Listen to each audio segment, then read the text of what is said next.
We are back on Taking Care of Business on Current Radio, News Talk 1180, 1230 KGEO, and 1410 KERI. Our guest by phone, State Senator Michael Rubio. So, Senator Rubio, let me just rephrase that question for you, okay? So, assuming we have $6 or $7 billion that we get from the federal funds, and let's say we've got the billion that you were talking about that private industry is going to come up with, that still leaves us anywhere, depending upon who you talk to, anywhere from $55 billion to $60 billion plus short, and that's on the low side. Where's that money coming from? It's going to come projected now in the business plan, a combination of private sector, federal, and state money. And here again, let's compare it back to the Transcontinental Railroad. You said there was no comparisons to be made. Well, I would argue to the different. If you looked at it, when we go back to look at when they hit the Colorado Rockies, they ran out of money. No one knew where the additional money or funding was going to come from at that time. And so, right now we know that, one, we're going to have future dollars in roads and in bridges and everything else in the transportation bills that will come into the future. So we know there'll be a revenue stream there. And so what I believe, is that we need to focus on how do we get this thing started and where should it start. I continue to argue that it should start in the Valley because, A, this is where high-speed rail is going to work, and B, we've got too many people unemployed right now. And so moving forward with this, remember what my vote was. Was my vote to move forward and fund the whole $60 billion project? No, my vote was to secure the $3 billion that was on the table from the federal government, capture that, and to keep this project alive. I thought, weighing all the different information that I was given, that the prudent, responsible thing to do would be to support it, keep it alive, and put 100,000 people to work in the San Joaquin Valley. So, Michael, after the thing is built, what happens to those 100,000 people was my first question. And the second question is, why is it that all the cities, and it seems like the majority of cities that are in the way of the high-speed rail are voting against it? Sure. That's a very good question on the first. Think about this. How many electricians will go through apprenticeship programs and the generations of electricians that will be created over the life of this particular project? If we use that same kind of thinking, would we have ever built the State Water Project, which we know now is literally the lifeline for so many businesses and residents throughout the state of California? So we created heavy maintenance and heavy machinery individuals who developed careers or established careers based on that after the decades-long work, which I also compare it to the Delta Conveyance System, which is coming up online. It's, in my view, the most important project facing the San Joaquin Valley of my generation. And here we are. If the critics are putting the same argument or asking the same questions that you are on high-speed rail, we wouldn't be able to build that project.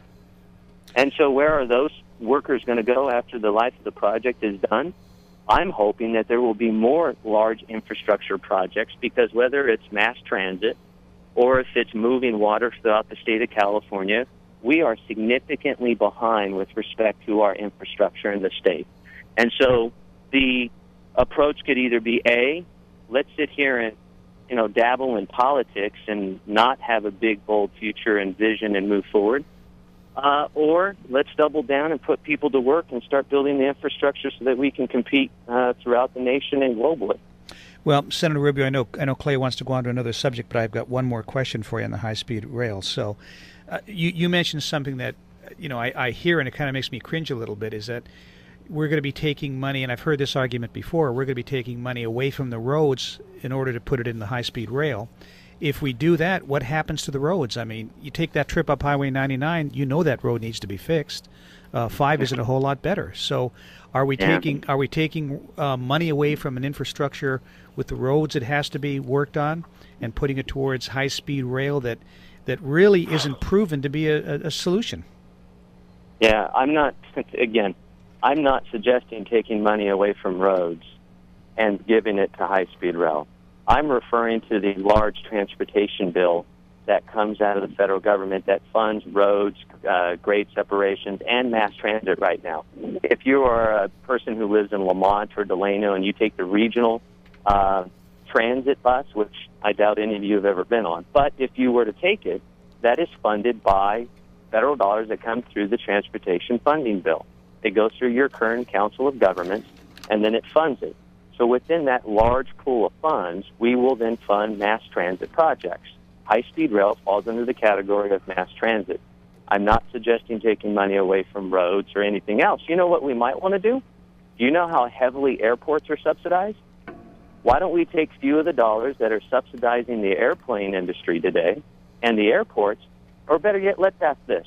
Some years ago, one of the largest infrastructure projects in the county and what was used with federal county budget money wasn't to improve law enforcement, wasn't to improve your roads and fill potholes. It was to bring in because we were the Bill Thomas Airport, which is empty now.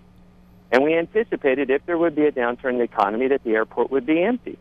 So we spent tax dollars, millions of tax dollars, on the William Thomas Airport, and now it's empty and not making revenue. So, I'm not suggesting, and to use your words, not mine, to take money away from roads, but there are federal tax dollars coming in and funding airports, funding mass transit, that we can direct then those dollars to high-speed rail.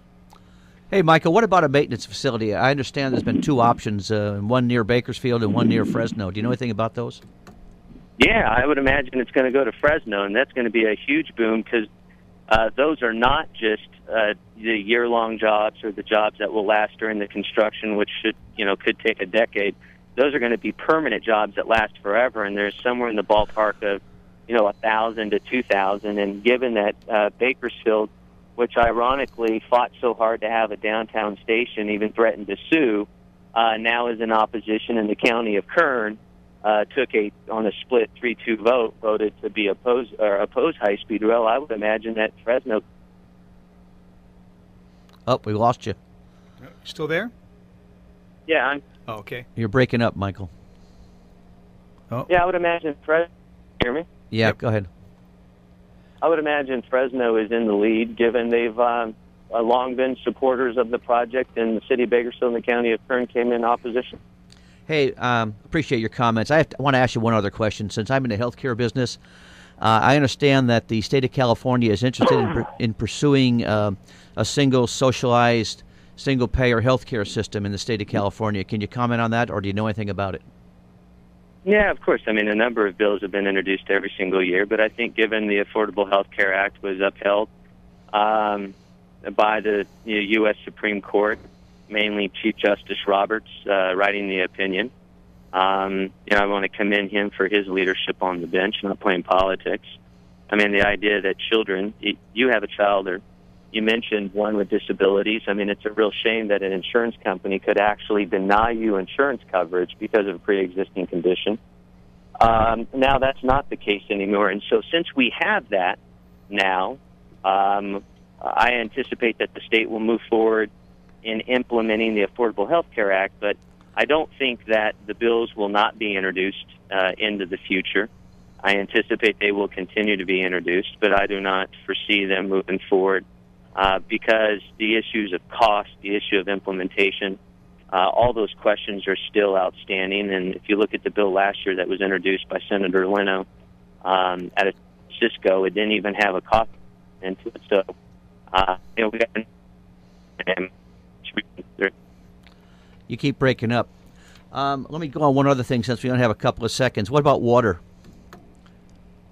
Hey, water is the most important issue facing the valley right now. In fact, when I talk to folks, I think it would benefit us a lot more if we spent more time focusing on the water conveyance system, which the governor came out in strong support of, rather than high-speed rail, only in that when you look at the future of farming, particularly on the west side, this literally could be the next 50 to 100 years for the farming industry on the west side of Kern County. And so it's critically important. We're fighting the good fight in Sacramento to see to it that we get water moving down south and that we don't put fish before human beings.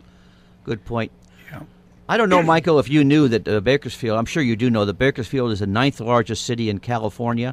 It's the 51st largest city in the nation, bigger than Cincinnati and Pittsburgh, which I just learned recently, and I was really excited to hear about that and what's happening in Bakersfield. I do agree with you that we need to fix our roads. We need to make sure the airport's used. I don't necessarily agree on high-speed rail at this point, though. And State Senator, I want to thank you for your time. We ran a little bit over, but I appreciate the time, and we'd love to have you come back.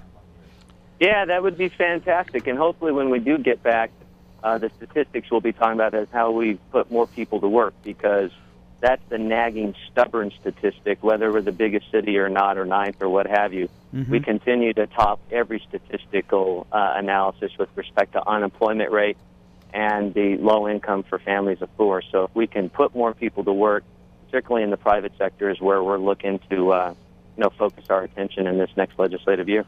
Definitely. I agree. Thank you so much for coming on. All right, guys. Thanks so much. Michael. Bye-bye. We'll be back in a moment on Taking Care of Business on Koerner Radio News Talk 1180.